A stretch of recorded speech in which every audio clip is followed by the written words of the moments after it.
So he's taken me to locations like you cannot imagine, and there we are doing all these scenes. So, so the first still was yes from Dagdi Chaul. Can you go back to the first one, just for a second? The first one that you showed, the one before this. So, and this is basically the BRA gang, which is Babu, Rama, and Arjun, and I don't know why they call, and that's why they call the gang BRA. I didn't think they realized it's spelled out to be Bra, but I think that's basically it. Those are the three guys who basically are best friends and make that gang. Go to the next. Go to the next. This is Maqsood's den, and basically it's an Eid sequence where everybody is kind of called, and it's very interesting. While I was researching it, even people who come from this lifestyle of being what we call gangsters or the underworld, they have their own rules as well. And one of the rules is that everybody during festivals, meets as friends and sees if there can be a compromise or if there can be kind of any kind of negotiation. And they meet absolutely like that. They look after each other, wish each other, and then they leave. And as soon as they leave, they are enemies again, sworn enemies. But and the second rule is that they don't attack anybody who is your kin, like your blood relation.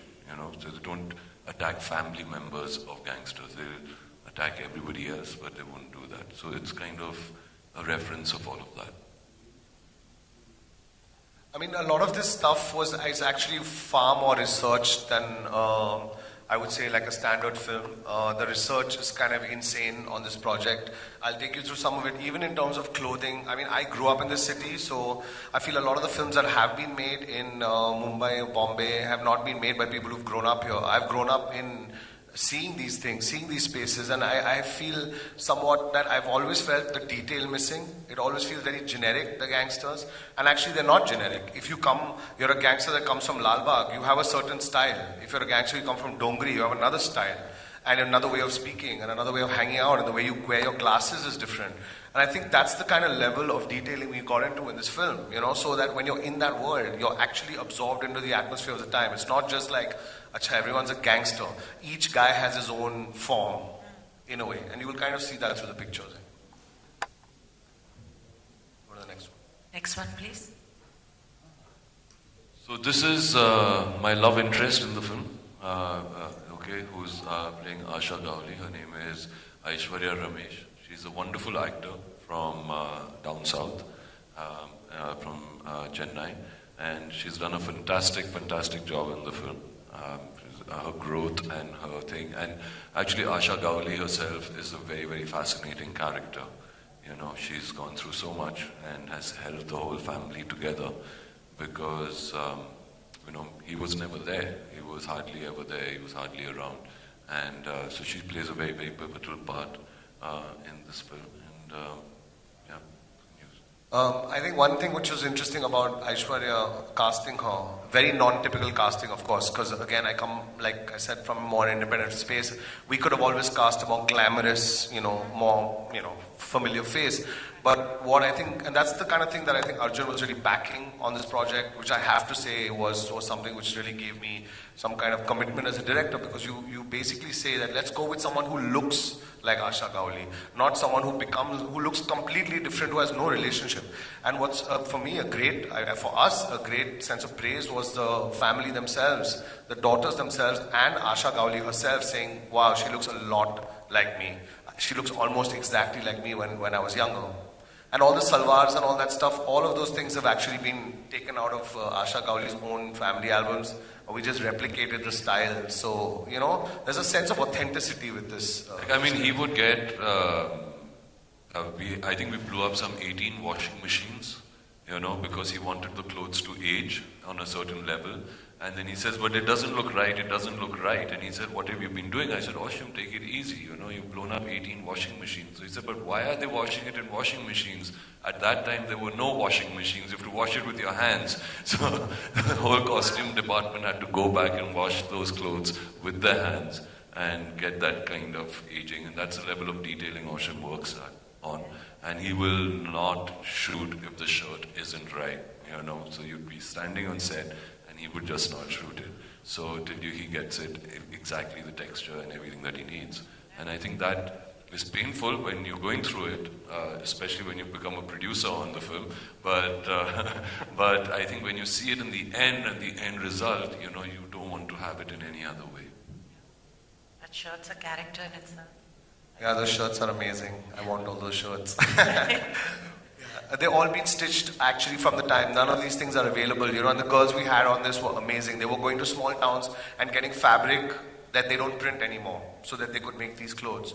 So a lot of that. And I think one of the things, just coming back to the shirt thing, I've always had a big problem with when I watch a Bollywood movie is that why is the star wearing the thing that looks like it was just made and all the extras look like they're sweating?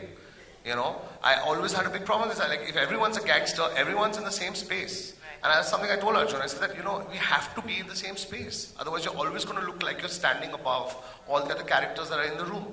And that was a big problem. So I think that's something, these are the kinds of things that we were really on in terms of the style of the film. So you're immersed in it. He becomes the character. You don't think, oh, it's Arjun throughout the film. You lose yourself in the film. I want to make a point on that, Arjun.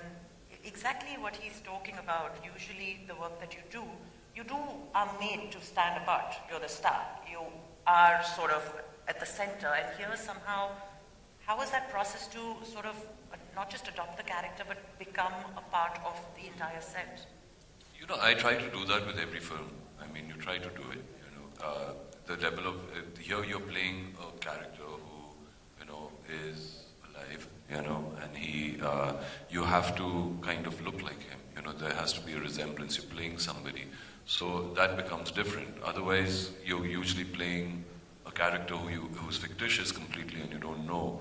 So you try to imbibe whatever those qualities are, and of course then that level of detailing is not really that much unless that character is very, very well defined.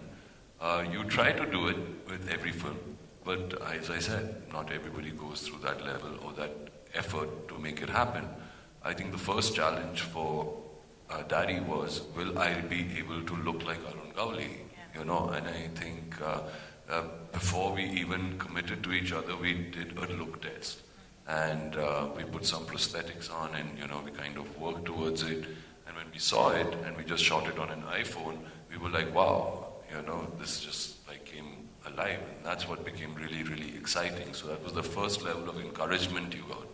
And then to live up to it, by creating, by casting the rest of the film, by creating that world, and being able to just blend in became the key. So we got these amazing makeup artists from Italy, Sergio, Simone and Ariana. They all came down from Italy. They spent, I think, 4 months here with us, working on it. We had Jess Lee, who did the cinematography, who's a DOP from Canada, who came down, and she was a girl who was shooting a gangster film, and that was us. Yeah, so we can go ahead with those pictures. Yeah.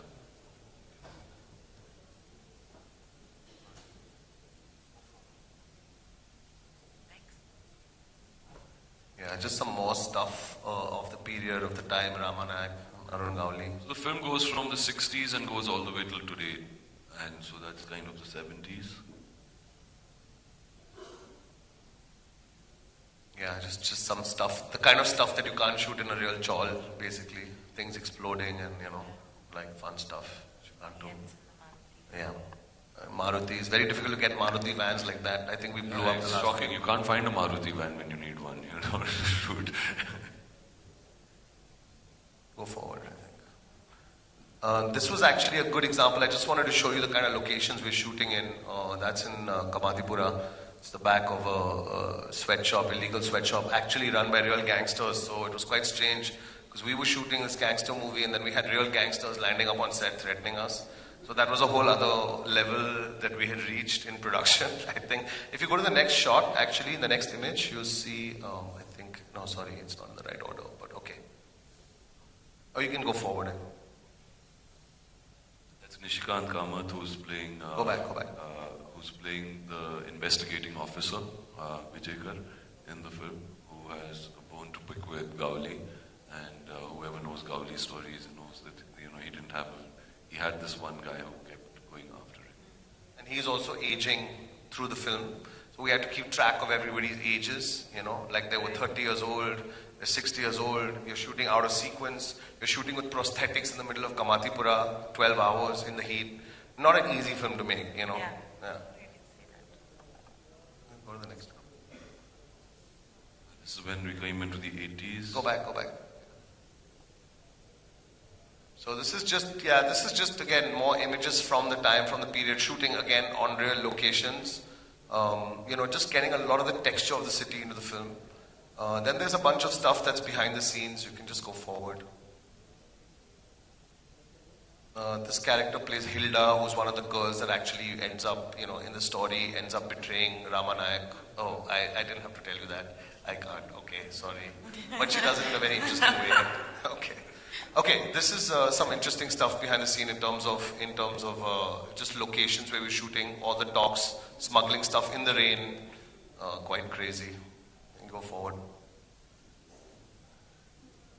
Okay, they're a bit in the wrong order, but I guess we can just. So this is basically just the vibe of the film. You see the lighting, the difference, in era and periods, and. Arjun, that was a great producer moment 30 seconds back. Actually, I'm just looking at all these stills and I'm just thinking, how the hell am I going to work in another movie?